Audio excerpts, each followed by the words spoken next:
back for another episode, and I was thinking as we were getting ready to hit record about, I was like, it's just me and the scientist, and I was thinking of the story I told you where my son was like, I've never met a scientist in real life, and I was like, yes you have. I work with a scientist. She's right there in the flesh.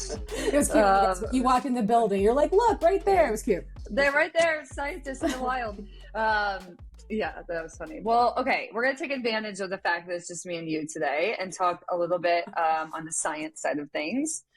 We've been talking about some in-season concepts both on the podcast, and I think we've, some of us have kind of shared some social media posts about it and some concepts as we're all prepping. College is in swing. Most of our high schoolers are about to hit their high school season. And so in-season is a big hot topic. And I was thinking about some of the conversations we've had about in-season, and it can sound a little like scary, the way we talk about it. And so I thought we would take the advantage of sort of just me and you to be able to talk about like more nuances when we talk about in-season. Obviously we kind of like lump it together, this concept. And I think there are a couple realms we can go, so I'll kind of lay those out and then maybe you can kind of take it. But I think there is the like general concept of in season where your workload and what you are doing on a day-to-day basis changes to more high intensity competition. You don't have as much time to be sort of doing these like lower intensity things. You don't have as much rest, that type of focus, and what that sort of like chronically can do to players over the course of whatever their season might be. Let's assume the like most ideal version of that would be like college, where they have some control over their schedule and it's just in these few month window. There is the opposite extreme of that, which is when we talk about in season, the sort of like maybe scariest version, I guess, of things is this like very fast, very abrupt spike in workload that can happen sometimes at the beginning of season, maybe sometimes even in like the middle of season. We had like a little staff discussion yesterday about season, and in Illinois for high school, sometimes that spike might be like in April when they're trying to shove a bunch of the like cold weather cancellations and things together. And then there's this also, I guess, more like dire or scary version, but there is this like, let's assume the spike wasn't that fast, but we go into a season that is not well managed from a workload standpoint for a variety of reasons. That could be, I don't understand workload and I overdo it with athletes. It could be the structure. So something like travel ball, where the structure might not even allow someone to like well manage a season. But there are these like different things that come in play in season. I think kind of separating those and the conversation around that is really important, because how we prepare for each of those scenarios, or if we can prepare for each of those scenarios, is different. And that conversation is different. So maybe with that sort of like background in mind, if you could walk through, I think maybe it'd be helpful to walk through just the idea of like workload, chronic workload, stress, and maybe then you can like break it into those different categories. Yeah, I said a long time ago, I think we have, not by accident, but I think sort of organically have found ourselves really in the business of stress management. I think not just for, our athletes, but our coaches as well, of, how to help them, manage the, influx of data, to manage injuries, this concept of workload. And so, I always sort of take this like, sort of huge step back of like, we're really just talking about stress here. And so one of my phrases I always give to, when I'm talking to a family or a coach is like, your body can't really tell the difference between, mental, physical. It just knows that like it perceives a threat and it's going to respond. So like, that's just our basic normal physiological reaction. What's interesting about making that intentional through sport is when we sort of lose this control of being able to have a very thoughtful application of that stress is usually where we run into trouble. And so, there's been a lot of, I'll say like research and literature, though it's a pretty, I'll say mixed bag of methods, which is sort of tricky, of like this acute to chronic workload ratio. And without getting into all of the details of the good and bad of that ratio, it's just simply a ratio, right? It is basically, you do not want your acute workload. So for example, Illinois high school season is going to start here in a couple of weeks. What we don't want in the most, sort of dire of scenarios is for a player to have done, essentially nothing softball related. And I'm not saying like not playing their sport. I'm not saying, not lifting, but, let's say like basketball season, like just finished and she has, 2 days and softball tryouts start. And she's done no overhand throwing and her rotation hasn't been challenged just simply because of the nature of the previous sport she was in. That's a dire scenario in my opinion of like, you haven't prepared your body for those specific stresses. And I think that's where it gets lost in, yes, workload management, yes, sort of stress management, but it gets more specific about sport stress management. And for our applications, right. It's pitchers and hitters, but generally it's just like, is your body prepared to do the things in a game that you need it to do? And is it capable and prepared to do that at the intensity and frequency and, whatever you're preparing or, anticipating your body to do? Is it ready for that? And so just can I pause you for 1 second? Yeah. I was just thinking like such a great example of that is like, I think we think of, there is the version where someone throws too much right away or they go too high. But like the best example I can think is like in college, we didn't really like training wasn't the same thing as it is now. And so we often went into fall season or something like under prepared and we would do running. And I think about and I did like athletic training on the side in college as well. And I helped the football team and the same thing happened. Yeah. The hamstring pulls, the quad pulls. The soft tissue. And so it's like, right. And so I think like, that's yes, it's not like an ACL tear or something that's like super traumatic, but that's the most obvious example of what we're talking about here is like when your body is not prepared for the thing you're going to be doing. And oftentimes what we're talking about for softball players as they ramp into season is not that their body is not prepared for skill, although it might not be prepared at the volume you are going to make them do it. So that's one conversation. But often what we see in this ramp up phase is that they haven't run enough, cut, changed directions. Yep. They do some sort of, running test, some sort of toughness test that's running. They do these things, all of a sudden they're doing like a bunch of mountain climbers. It's like, well, I haven't done mountain climbers in my training and that muscle hasn't been fatigued or prepared to be fatigued in that way. And so now suddenly I've pulled my groin or I've hurt something like that. So that a lot of times when we see those like acute things, and sometimes it can be as bad as an ACL tear or something where, I didn't test my body in that way. And now I stepped wrong and my body hasn't, been prepared for that. But I think a lot of times it is these like things that end up nagging them for a long time. I hurt my back a little bit weird. I tweaked it. And so I think when we're talking about acute thing, it's not just like, oh, my athletes haven't hit and enough or something. It's like, were they prepared for that? And so a lot of times I always say like, when coaches it's like the worst form of punishment you could do is like, they didn't prepare to run or whatever. Like they didn't prepare for a fitness test. So I'm going to make them do it anyways, because it's like you are very likely, right. You are very likely to create some sort of injury from that because the body is just not prepared. It's, and so I think I just wanted to stop because I think a lot of times we're talking, and we are sometimes talking about the skill. And we can get into that of these like big spikes. But a lot of times the most obvious example is that an athlete trained inside a cage and didn't have enough time or shouldn't have been running long distances and then came back randomly. And you're like, the first thing we're going to do is run a long distance. And now suddenly the athlete has a hamstring pull or, like her calf is tight. She has whatever, those types of things. Yep. I think, in the world of, the data piece of it, of like ones and zeros of injury surveillance, we would call those types of injuries, these sort of soft tissue preseason, they're preventable.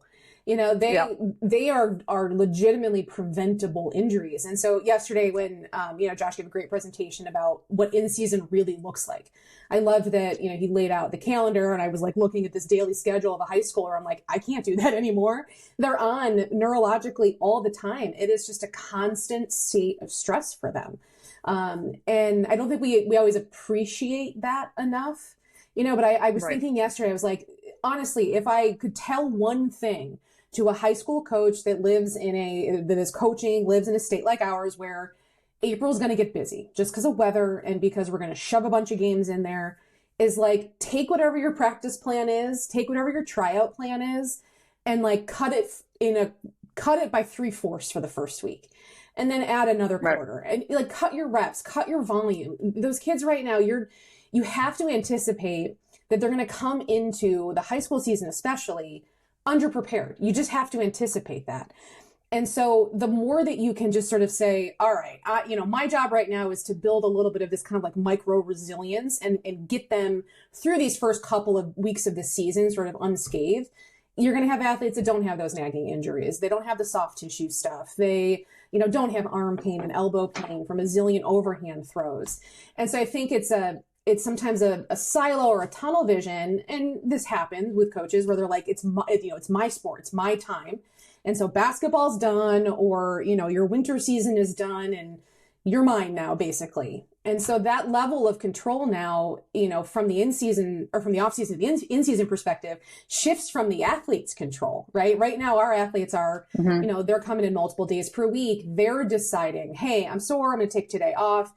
You don't get those affordances in the high school season all the time, whether it's, again, cancellations and whatever. And I think that gets eased a little bit in the college game because oftentimes now we're going into, 3-game series over a weekend, depending on your level and your league, whatever. The sort of constraints around rescheduling and pitching staff sizes or team sizes just a little different. And so it's never that like high school is the worst version of our game. It's not. It's just the most taxing because of this, one, in school all day long, two, a little bit of a lack of appreciation, I think, for what it means to properly ramp up those athletes more generally. Right. As you were saying, it isn't always about the skill. Obviously, throwing a zillion times overhand the first day of practice, probably not great.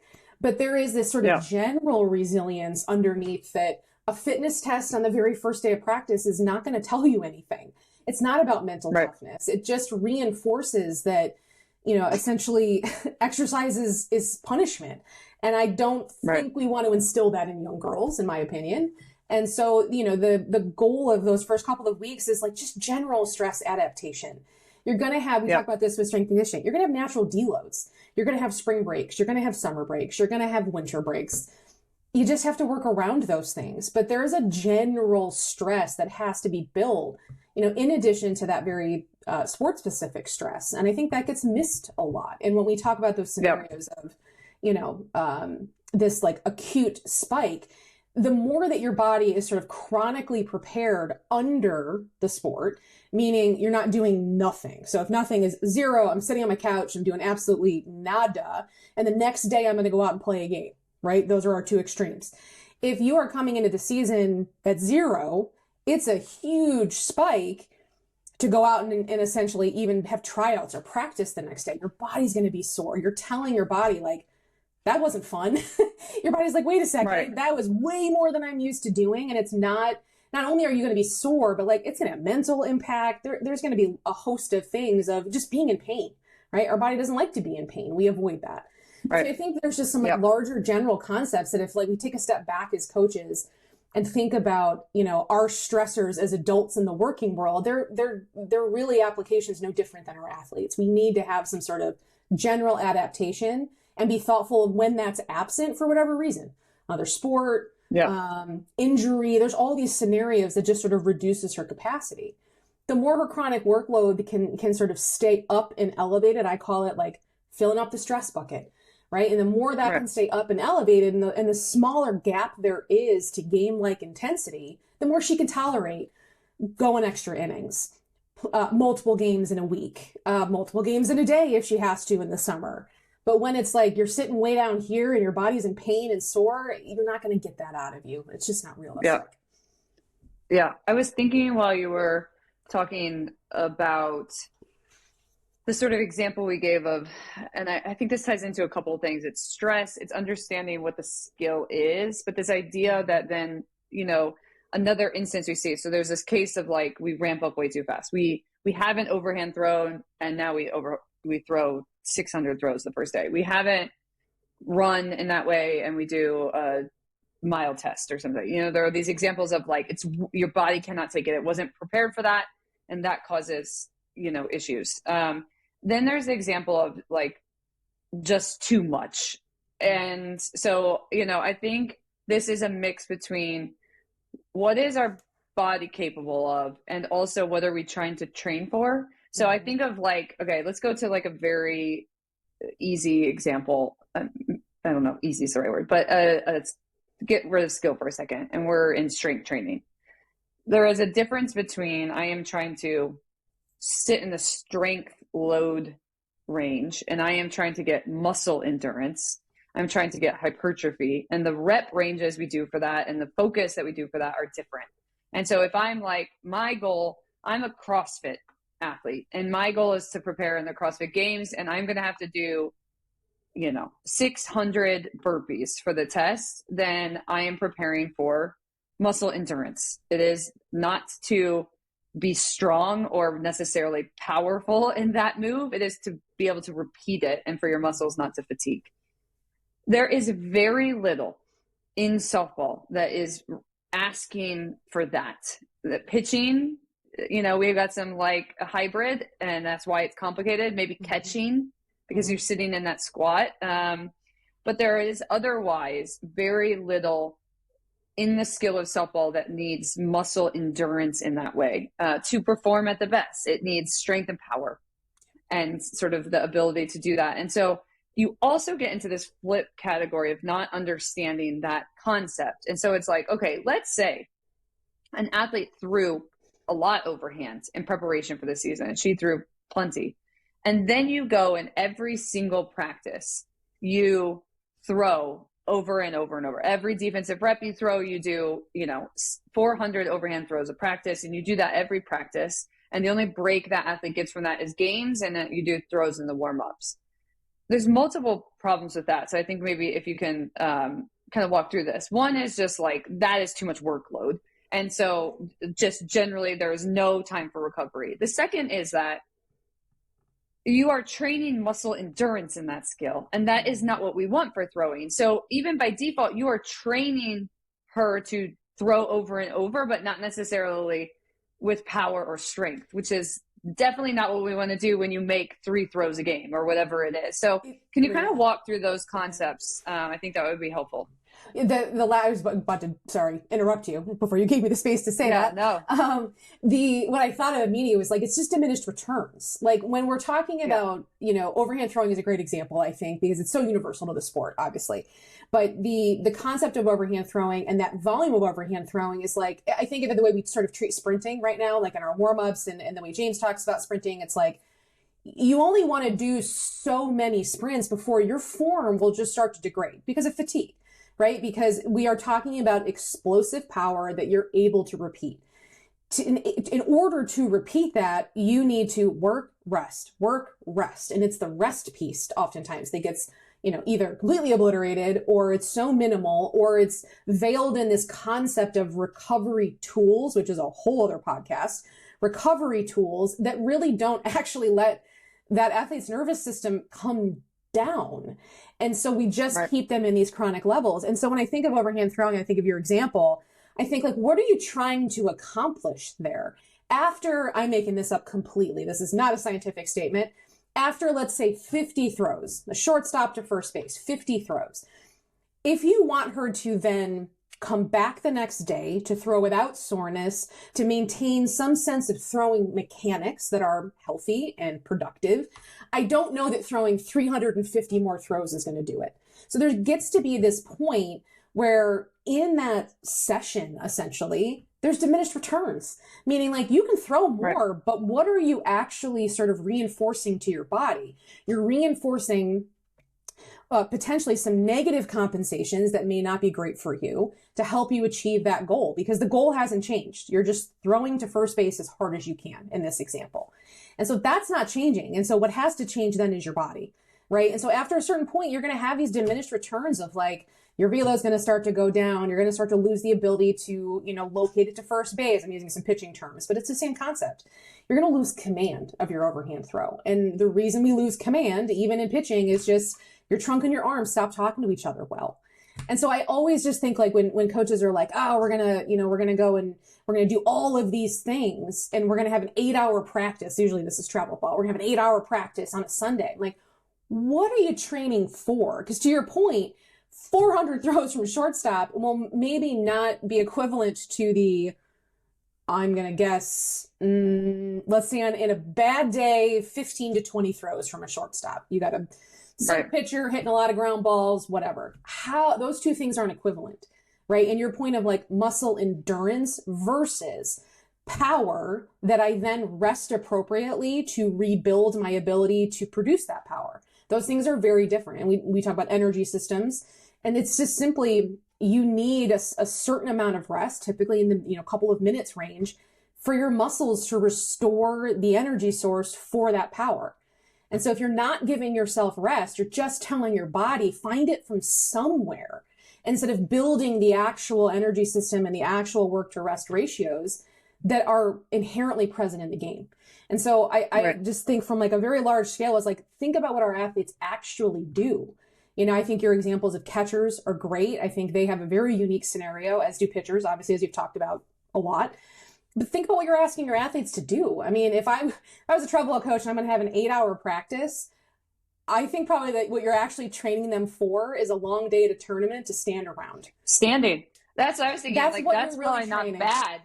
Right. And that might not be bad, I guess. We wish we didn't do that, but that might not be bad, I guess. But they don't need to throw 4,000 times in that 8 hours, because that's not what they're going to do during that time period. The muscles you need to have endurance are just the standing, the feet and the standing and those types of things. And I think I often think about in the past, and I've taken breaks from lifting myself, and sometimes I'll go to like classes or something and they'll be like, oh, you've taken a break, just go lighter weight and more reps. I'm like, no.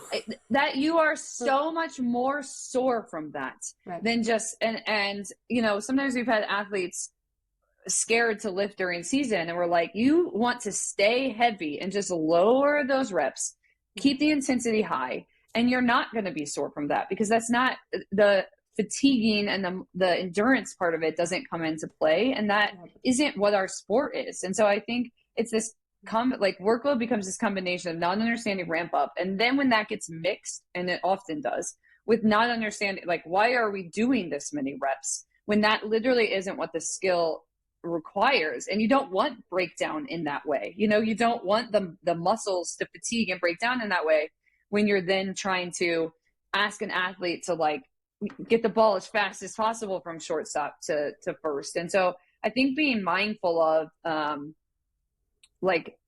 you can go to a practice and and it's kind of the conversation we've had with hitting, which is to get better at hitting, you do way more reps than you do in a game. It's not like we go to train and we do like, let's have 3 at bats. Like, you do need more reps. So same on defense, you need routes, you need to field the ball, you need to see it with different bounces, you need all of these things. You're not going to do the equivalent of a game, but you don't need to throw every single time you do that. Like, there are ways to kind of manipulate what you're asking the athlete to do during that isn't so extreme to throw over and over, because that's really, let's say best case scenario, that athlete doesn't get hurt or doesn't have excessive soreness. You 100% have lowered her performance ceiling by doing that, because you've taken away her ability and her body's ability to tap into the sort of power and speed that we ask it to in the game. And so I think that's sort of the minimal thing. And then pitching becomes, and maybe I guess touch on this a little bit, it is a hybrid, that we are asking a pitcher to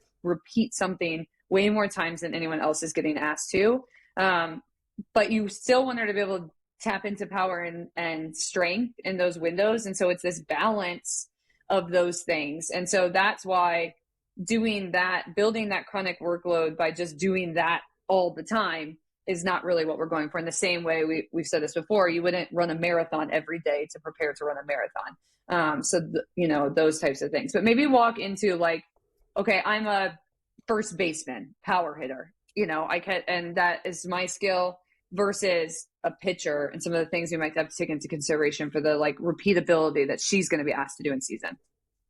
Yeah, when you were mentioning the volume of swings compared to what happens in a game. Yeah. I think like this same example, for the first baseman, she's a hitter. She plays, at a position, at a base that, we'll see action, obviously, probably more frequently maybe than arguably some of the other positions just because of their involvement at first base.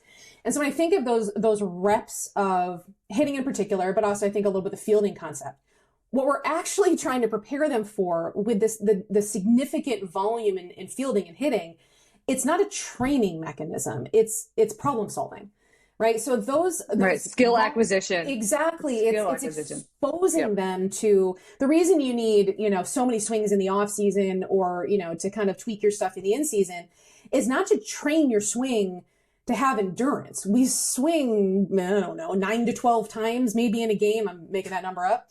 What we're really just trying to keep an eye on is adjustability and the ability to see the ball, to, find it out of the pitcher's hand, to identify spin, to feel the location, and to make contact. And so that's why the volume of swings is not a training tool.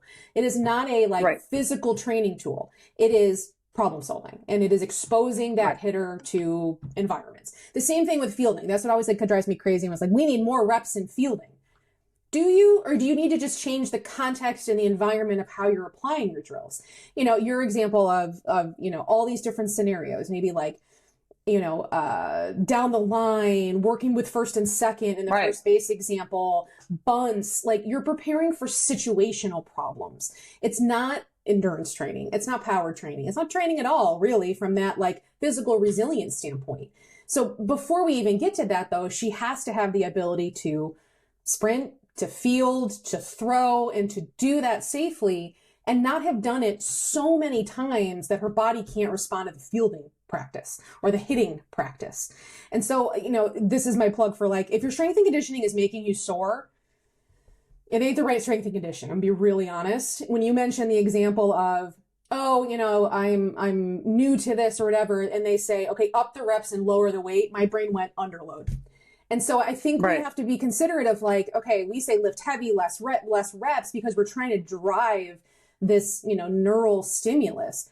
Underload is very fast. And so if you go into, a new workout, just generally, and you say, okay, I'm going to up my volume, but I'm going to take my weight down, all of a sudden that bar, that weight is moving way faster than you've ever moved it before.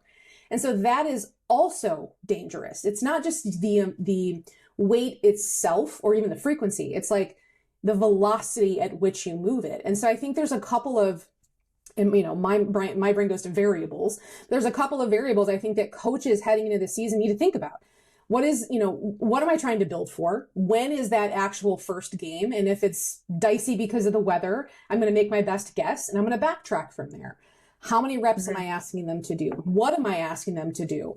What kind of, where do I need to help them with some general athleticism, particularly in the high school setting, because strength and conditioning is a mixed bag, coming off other sports.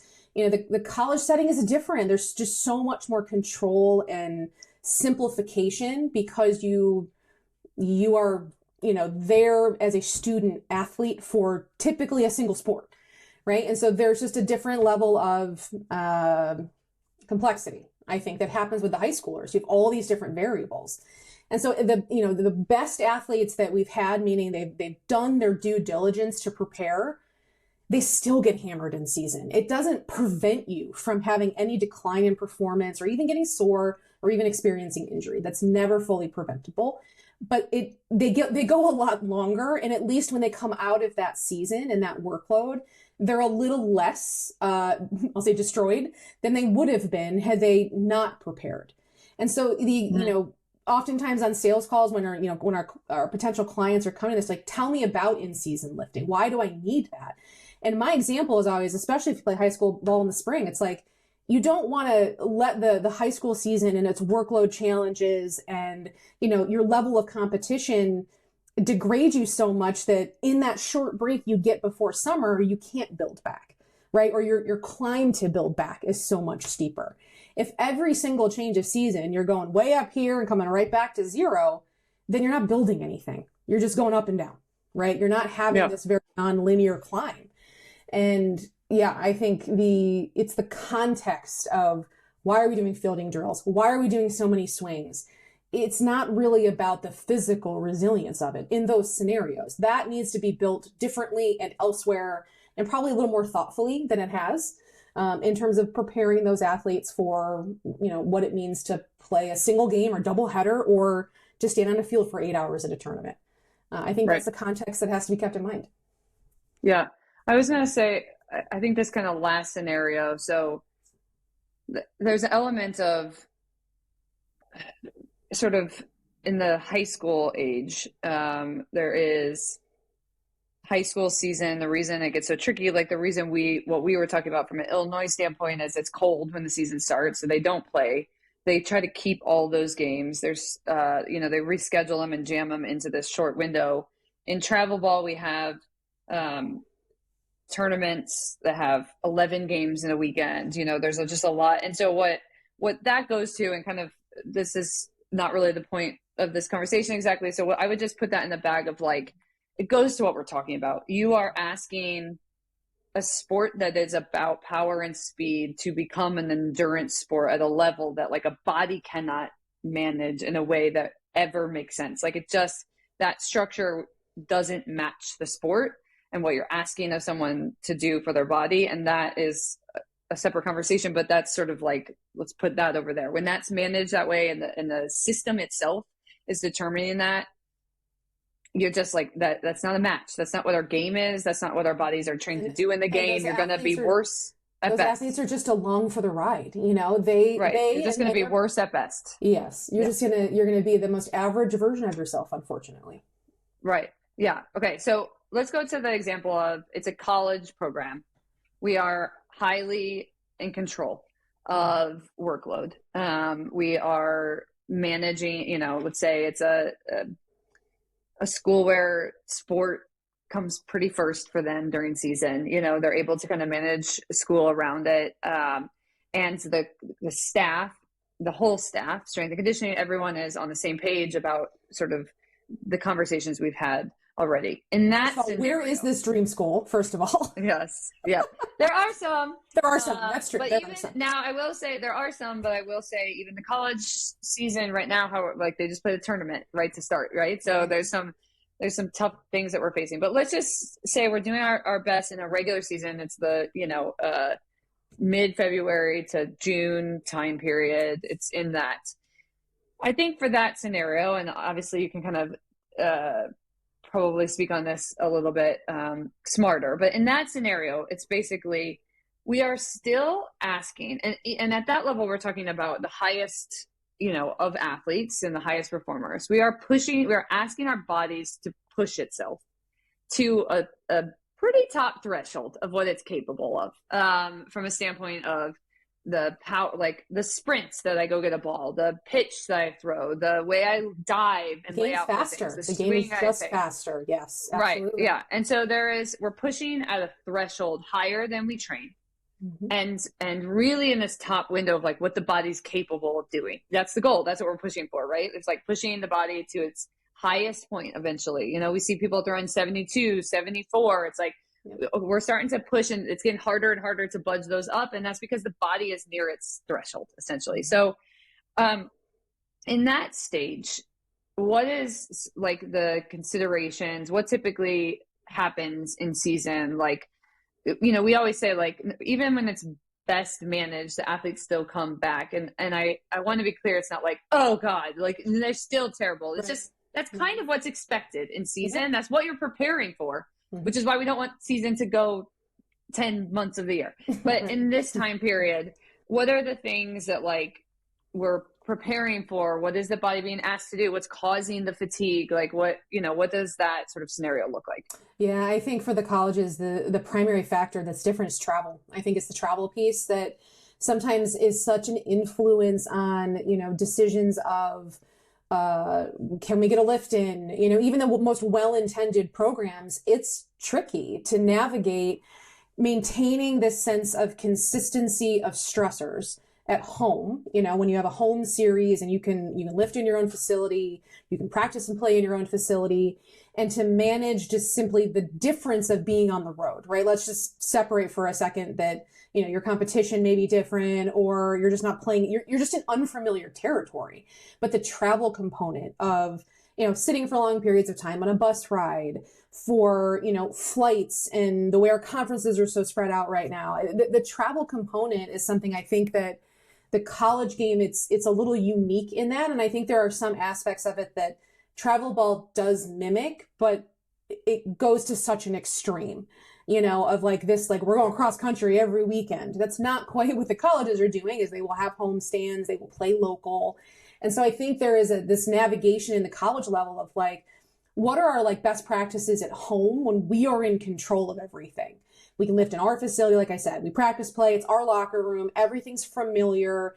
There is a sense of like calm for those athletes when you're at home. I think everybody would admit that, very few athletes, I would imagine, are pretty comfortable on the road. It's just different. Our bodies are like new and scary. And so just even navigating that of, all right, we've got to take some time to adjust. It's, we got to learn the bounce off the field, or we need to get familiar with, the way the batter's box is set up. I'm making up examples. It's the travel component. I think oftentimes when our like good habits about stress management and recovery, they sort of fall to the wayside, not intentionally. It's just the nature of like, hey, we drove home all day on Sunday, or we had a game at 11 and then we drove 6 hours home. And now we're kind of calling like Monday this active recovery. And it's like, hang on a second. Monday probably needs to be a full day off, because that travel, that of just being out of their environment is still stressful. And if you're navigating school on top of that, I think there's just a different set of stressors that sometimes we don't account for with the college travel, but it's offset, again, depending on your conference, depending on your level, it's offset by, whether you are going from double headers or a 2 and a 1 to, Friday, Saturday, Sunday, a game each day. I think those are things that can be very, clear in terms of boundaries of what you're preparing your athletes for that week for travel. It's like, okay, I just got to go one day at a time. I got a Friday, I got a Saturday, and I got a Sunday. That's SEC land. Yep. That is ideal to have that one game each day. Maybe I don't play in that conference, and now I've got a doubleheader Saturday and a single game on Sunday. And so that to me is just contextual for the coach each week to go, okay, we're traveling. What's our plan? What are the things that we do at home that our athletes need and are good habits for us in terms of stress management? And how do we take those on the road with us? So a very good example is, we've been dealing with some college athletes that we work with that have experienced, some soreness, some injury things. And unfortunately, they're often linked to usually mismatches of just those stressors, whether it's rooted in strength and conditioning or rooted in team practice. It's really irrelevant. It just gets to be a mismatch. And that athlete then needs something a little bit more individual. And so the other side of the being on the road, traveling, how do I get my lifts in? How do I do all my stuff is the team stuff, the stuff that's easy to apply in bulk doesn't work for everybody. And so there's this component of like, I'm away from home and now I have to think about individual things for every athlete. Like that's a lot. And so where we've been able to be helpful is to say, okay, we will help manage this particular person. And while the other stuff, your lifting program, your other strategies of recovery works for the rest of the team, we just kind of have to navigate this particular individual differently.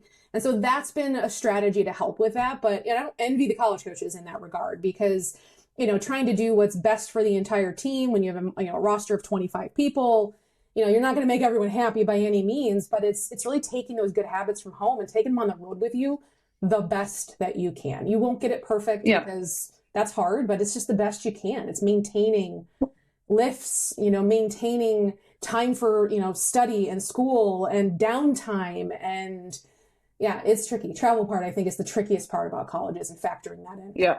Well, and I think there's just an element of like in season is going to break your body down because you don't ever perform at that intensity ever outside of the game. You have you're stressed, you're nervous, you have some adrenaline going. Yeah. You are, there's a lot of things that you're tapping into that you just aren't gonna recreate. You can do whatever you want. You're not going to recreate and train, and you don't really want to recreate all the time in training for the reasons we said. You're not asking you don't say like, hey, I'm the top marathon runner in the country, and so what I need to do to get my adrenaline pumping is have like a crowd every week and run a marathon over and over, because you would be worse at the marathon, so you don't want to create all of that all the time, but that's what season is. And so if I'm a pitcher and I come in every game in some capacity, in those moments I will have pitched at a higher intensity than I ever have in training, and I will do it 3 days in a row, or whatever it looks like. And so there's an element of that doesn't make it wrong that someone chose to do that. That's what season is. That is what the sport is. That's what we're preparing for. But that is going to break you down over time, and you can't manage against all of that. Right. Yes, as coaches, we're trying to figure out how can we delay that as long as possible so that we're performing at the time we need to perform. And that's where this workload conversation comes into play, and why a lot of parity has come from just people knowing how to manage workload better, and and I think that has been exciting to watch. But you're not gonna, no one is saying at the end of a college season, if you're a good coach, everyone's going to be not hurt, performing their best with no fatigue. That's just not reality. Then you weren't competitive. That's what I would say. Then you weren't competitive. I don't know what to tell you. Yeah. And so we're just trying to make all of that breakdown happen as late as possible at the right time, so that when your athletes are tapping into that adrenaline, they aren't so fatigued under it or have so much breakdown under it that they can't tap into those things. And I think that is sometimes I think, and part of the reason I thought this conversation was so good is that when we talk about in season and we jumble it all together, it makes it all seem like so negative and so bad. And that's a sport. That's what we all want to prepare for. Those moments where Otani tearing his freaking labrum and then finishing out the thing. That's those are the stories, that stuff happens all the time. You find out, gosh, I'm forgetting the Freeman, he had ankle surgery the day after the World Series. No one even knew he was hurt. He hit out of his mind. These are stories, Montana Fouts, when she had to throw on her knee. Resilient as hell. Just resilient as hell. Yeah, and this isn't oh, this is negative. Those players got hurt, so obviously they weren't managed appropriately. There's part of it that just the season does do some things, and but being mindful of what you can manage. What you can manage is spikes and appropriately building the endurance that is required of the game, not beyond that. What is required of the game in the ways you need to do it. Not asking athletes to do things that aren't softball specific, that they haven't trained for, like a fitness test or something where the certain types of lifts, maxing out on certain types of lifts, these things that just they weren't prepared for. And so their body, you are increasing a risk of injury because that body is not ready for that movement. And then it's just now once you're in it, you've ramped up. It's we don't need to train this sport in a way as though we're making 650 throws every time. And that is because you're going to fatigue things that you don't need to fatigue. You're going to have breakdowns because they don't have that level of endurance and that skill. And then also you're taking your performance ceiling, you're let me just lower that. So I think that's, yes, but that's the conversation of it. So hopefully that nuance helps people. And listen, we're in the middle of all of that. We have high school athletes who are going to ramp up way too fast. I talked to a high school athlete the other day who's already in open gyms throwing an hour of live twice a week or something. It's she's not ready for that. So we haven't prepared her for that, because why would we have? She's not prepared for that level. We have ramp ups, overhand throwing. We've talked about that a lot. That's always an issue when our athletes go into high school season. And then we have the version where the ramp up might be fine, but then April hits and they play 8 games a day and they do all high intensity, and they do just the system throws them into a scenario that's just not good and they're not ready for. And then we have examples where we have college athletes who are in college programs we're working with they're doing a really good job, and they are very thorough and they are managing the best they can. And so what we're helping them with is the normal season demands that come on, and how to try to, again, make that all happen at the right time, which is this delicate dance to play for 4 months or however long we have to do it. So that's kind of the different scenarios. My last comment, because you mentioned like already throwing in the gym for an hour, is please, coaches, please, I'm begging you, please don't just use drills to fill time. The amount of time someone trains, the amount of time, the length of time is irrelevant. It's irrelevant. You can do you can do nothing for 2 hours and gain nothing from it. You can do way too much in 2 hours and literally gain nothing from it. And I when you were talking, I thought like, okay, the college coaches understand this because of, restrictions, the number of hours they can have in the off season. Their path to coaching efficiency is that they need to take advantage of every single minute they have with their athletes because they have limits on that. And for the high school coaches, I thought like, you want happy players, cut practice short, but not cut practice short because you just want to cut practice short, but do less better, right? Instead of just saying, I got to fill 2 hours, I got to keep them here for 2 hours. It's not about time. It's not about time. You can do all the wrong things in those 2 hours and hurt your athletes, and that's not worth it. So just please do not base your decisions of training and physical resilience on the amount of time they spend, because that's not always a good part of the story. Yeah, for sure. All right. I liked this one. It was interesting, I think. It was good. So hopefully people find it helpful, and leave us a review, like and subscribe, whatever people say when they say things like that. Argue with us. I mean, whatever, man. Super helpful. Yeah. Let's have a conversation. Comments, Yeah. So, all right. Until next week. Like and subscribe the OGX podcast anywhere you listen to your podcasts. It helps us and we appreciate it.